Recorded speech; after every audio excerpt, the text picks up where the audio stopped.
Dictation start होगा 5 second बाद। Start.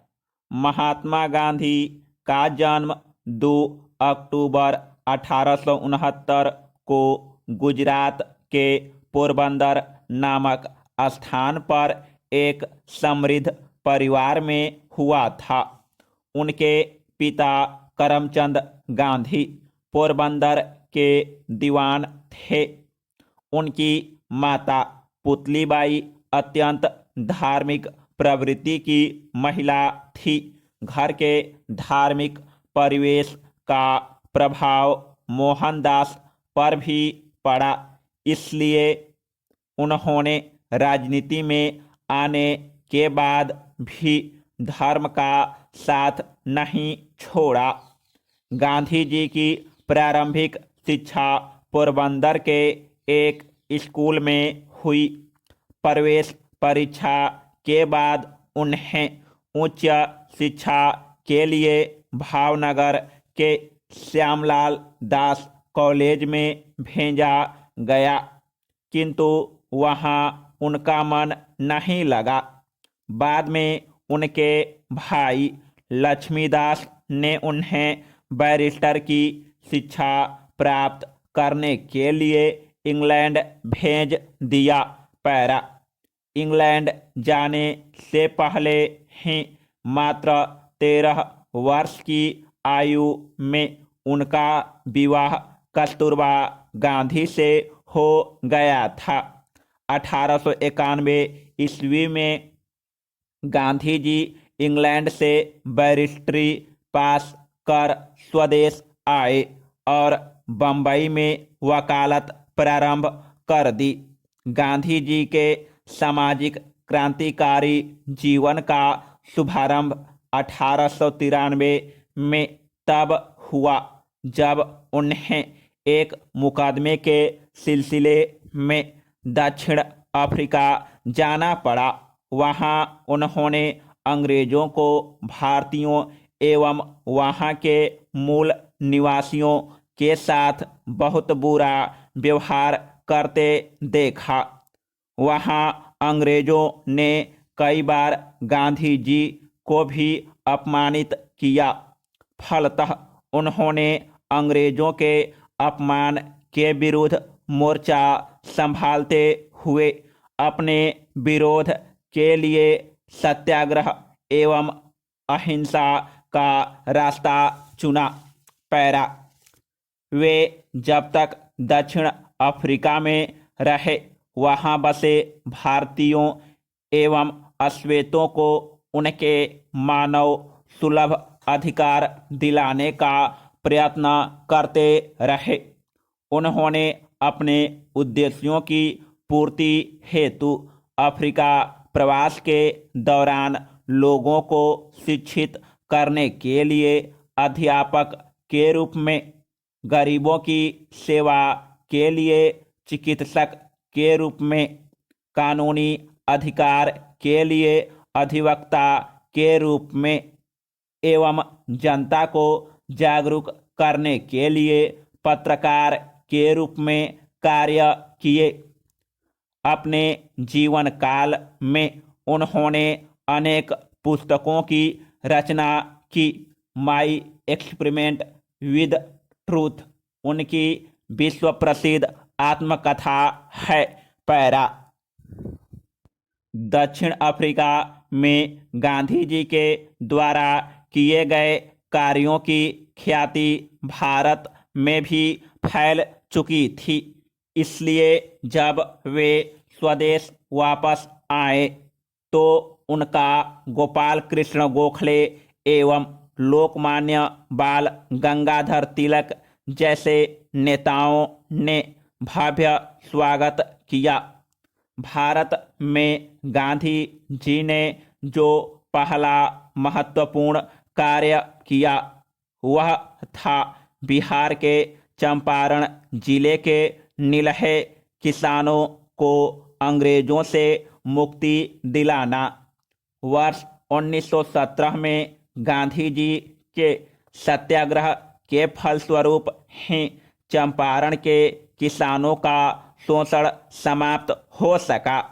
Para, Bharat में अपने उद्देश्यों की पूर्ति के लिए गांधी जी ने गुजरात के अहमदाबाद में साबरमती आश्रम की स्थापना की। इसके बाद अंग्रेज सरकार के विरुद्ध उनका संघर्ष प्रारंभ हुआ और भारतीय राजनीति की बागडोर एक तरह से उनके हाथों में आ गई। वे जानते थे कि सामरिक रूप से संपन्न ब्रिटिश सरकार से भारत को मुक्ति लाठी और बंदूक के बल पर नहीं मिल सकती। इसलिए उन्होंने सत्य और अहिंसा की शक्ति का सहारा लिया। अपने पूरे संघर्ष के दौरान उन्हें कई बार जेल भी जाना पड़ा। अंग्रेजों का विरोध करने के लिए वर्ष 1920 में उन्होंने असहयोग आंदोलन प्रारंभ किया। पैरा, अंग्रेजों ने जब नमक पर कर लगाया तो गांधी जी ने 13 मार्च 1930 को अपनी दांडी यात्रा आरंभ की और 24 दिनों की यात्रा के पश्चात अपने हाथों से दांडी में नमक बनाकर कानून तोड़ा तथा सविनय अवज्ञा आंदोलन चलाया। इस बीच वे गांधी इरविन समझौते के लिए इंग्लैंड भी गए, किंतु यह समझौता अंग्रेजों की बदनीयती के कारण टूट गया। परिणाम स्वरूप यह आंदोलन वर्ष 1934 तक चलता रहा।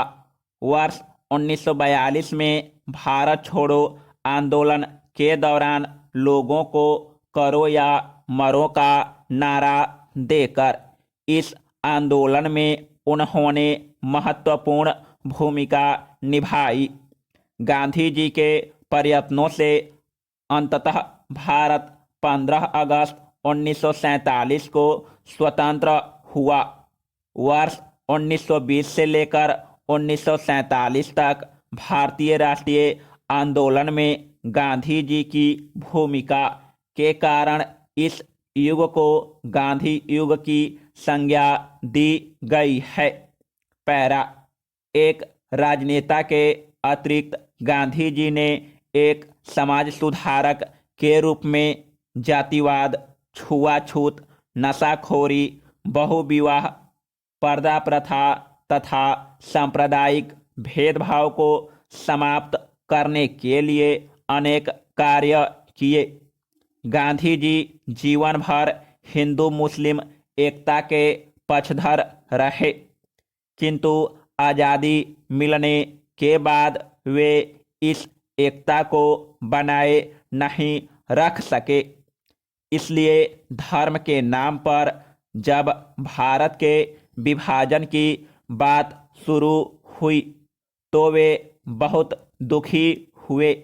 वे नहीं चाहते थे कि विभाजन हो, किंतु परिस्थितियां ऐसी बन गई कि विभाजन को नहीं रोका जा सका।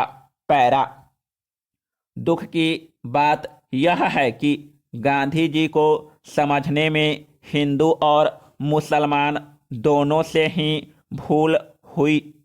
कट्टरवादी मुस्लिमों की प्रतिक्रिया में भारत में भी एक कट्टरवादी हिंदू संगठन पैदा हो गया।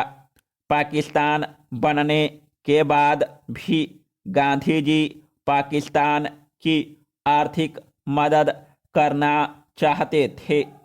कट्टरवादी हिंदू संगठनों ने गांधी जी की इस नीति का विरोध किया।